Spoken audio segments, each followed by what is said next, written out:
Bonjour, bienvenue dans le podcast L'histoire des Germains, des Francs et des Mérovingiens. Je m'appelle Xavier. Et je m'appelle Romain. Abonnez-vous à notre podcast sérieux, mais pas trop, conçu pour les passionnés d'histoire, qui veulent tout comprendre sur ces peuples, leurs aventures, leurs coutumes et leurs territoires durant le premier millénaire. Retrouvez-nous sur les réseaux sociaux Facebook et Instagram et sur notre site internet à meropodcast.fr. Et n'hésitez pas à nous faire part de vos commentaires ou à nous donner des étoiles sur votre plateforme de balado favorite. Ceci est l'épisode bonus 65, les traîtres de 508. Dans la vie de saint Césaire d'Arles, son hagiographe rapporte que durant le siège de la ville en 508 par l'armée franco-burgonde, l'évêque manque de peu d'être mis à mort par la foule en colère, et je cite: « La population se souleva, avec au premier rang la meute des Juifs, qui faisaient du vacarme et qui criaient à qui mieux que l'évêque Césaire avait envoyé de nuit à l'ennemi un de ses compatriotes pour livrer la ville. » Vie de saint Césaire, VIe siècle. Le siège d'Arles en 508 est l'un des épisodes méconnus de la guerre de Clovis, totalement occulté par Grégoire, mais rapporté dans d'autres textes du VIe siècle, comme cette hagiographie. Alors, reprenons un peu le cours de la campagne de 507, qui ne s'arrête pas à la mort d'Alaric le Wisigoth sur le champ de bataille de Vouillé. Clovis, une fois débarrassé de son ennemi, va passer le reste de l'année à prendre le contrôle de tout l'ouest du pays. Angoulême, Bordeaux et Toulouse tombent entre ses mains, pendant que son fils aîné, qui comble de malchance pour la clarté de notre récit, s'appelle aussi Théodoric, mais qu'on appelle souvent Thierry Ier dans nos livres, reprend lui aussi tout le massif central de Clermont à Albi. Alors, difficile de savoir exactement si ces conquêtes ont été laborieuses ou non, même si on peut imaginer qu'une bonne partie des troupes de ces régions ayant été mobilisées pour Vouillé avant de se faire écraser, il ne devait plus rester grand monde pour s'opposer à la conquête des Francs. D'ailleurs, les alliés burgondes profitent de la débandade momentanée pour s'emparer de tout le littoral méditerranéen, poussant même jusqu'à Barcelone si on en croit la chronique. C'est donc la totalité du royaume wisigoth au nord des Pyrénées qui s'effondre, excepté l'ex-capitale impériale, la ville d'Arles, qui se retrouve assiégée par la coalition franco-burgonde dès le début de 508. Un siège des derniers défenseurs wisigothiques dans lequel son incroyable évêque, Césaire d'Arles, ancien opposant d'Alaric II et vedette du concile d'Agde, va jouer un drôle de rôle. Notre homme se retrouve une nouvelle fois soupçonné d'être pro-Burgonde, vu qu'il vient de Chalon-sur-Saône. Pire encore, au plus fort du siège, son propre neveu déserte apparemment la ville pour gagner les lignes ennemies et sauver sa propre peau.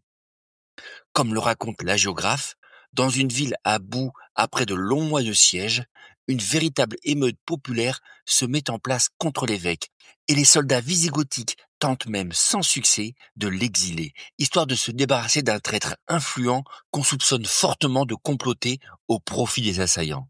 Mais l'innocence de l'évêque va finalement éclater si on suit la fameuse vie de saint Césaire. On va découvrir, comme par hasard, un billet lancé par un Arlésien d'origine juive offrant son aide à la coalition franco-burgonde pour prendre la ville en échange de garanties de sécurité pour lui et ses coreligionnaires.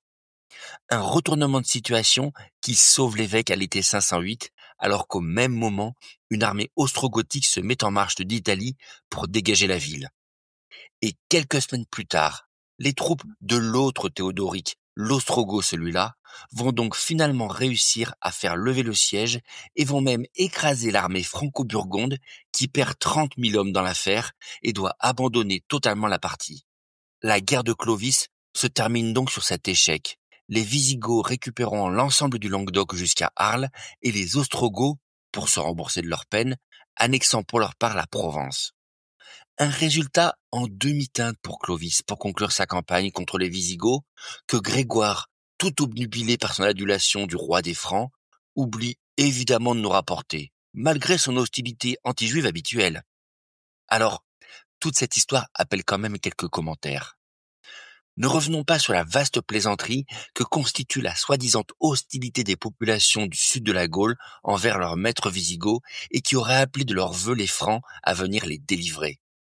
Le long siège d'Arles, défendu par une petite garnison mais soutenu par les habitants, montre à l'évidence qu'il n'en était rien. Est-ce que c'est pour cette raison un peu dérangeante et qui colle mal à son narratif que Grégoire passe toute l'affaire sous silence? Mystère. Ou peut-être que Grégoire n'avait juste pas envie de parler de Césaire, l'évêque vedette du sud de la Gaule, venu du monastère concurrent des Lérins au large de Cannes, et dont le rayonnement fera toujours grincer les dents des religieux du Nord. Pour le coup, toute la narration de l'hagiographe dédouane le bon Césaire de toute trahison, reportée sur la communauté juive. Un beau récit qui masque probablement la situation contrastée politiquement dans le royaume.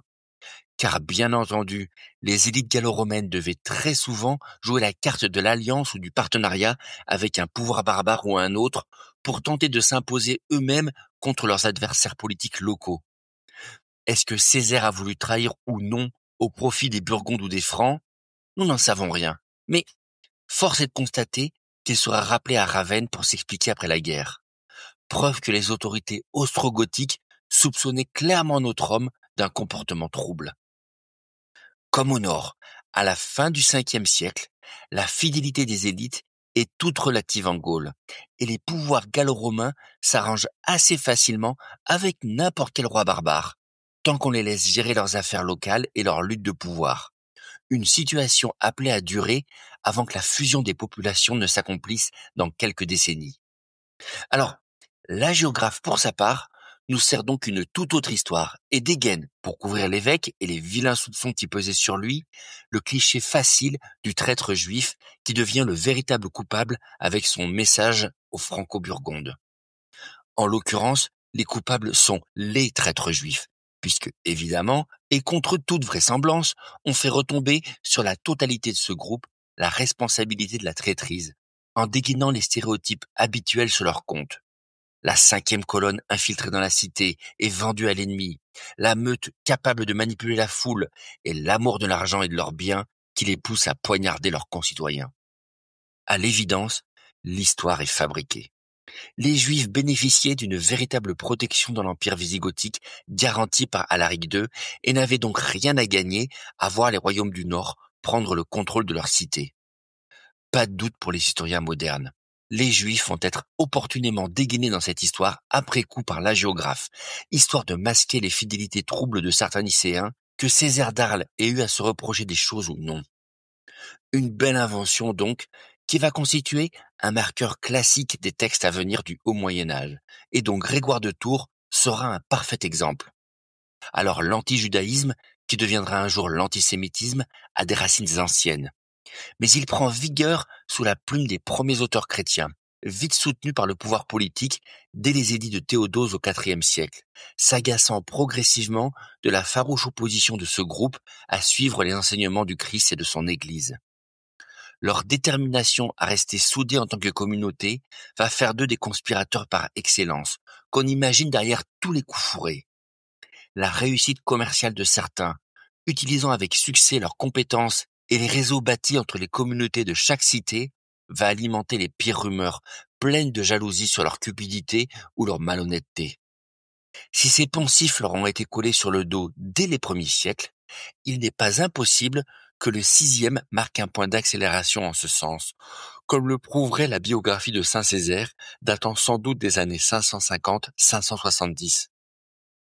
L'éradication progressive des autres croyances religieuses, que ce soit le paganisme comme l'arianisme des royaumes de l'Ouest, va laisser un seul concurrent visible au christianisme nicéen à partir de ce moment-là. L'espèce de tolérance religieuse de fait qui existait dans les royaumes barbares ariens, aux prises avec des populations aux autres croyances, va s'effacer avec le triomphe d'une orthodoxie chrétienne unique. Cette nouvelle unité religieuse, inédite à l'Ouest et soutenue par les princes, a probablement dû alimenter une intransigeance de plus en plus rude pour les communautés juives. Nouveau bouc émissaire facile de tous les maux possibles et imaginables de l'époque, et qui vont désormais prendre systématiquement la figure du traître dans toute la littérature. Une idée qui, malheureusement, loin de s'éteindre avec la fin des chroniques moyenâgeuses, ne deviendra que plus vigoureuse avec le temps jusqu'à notre propre présent.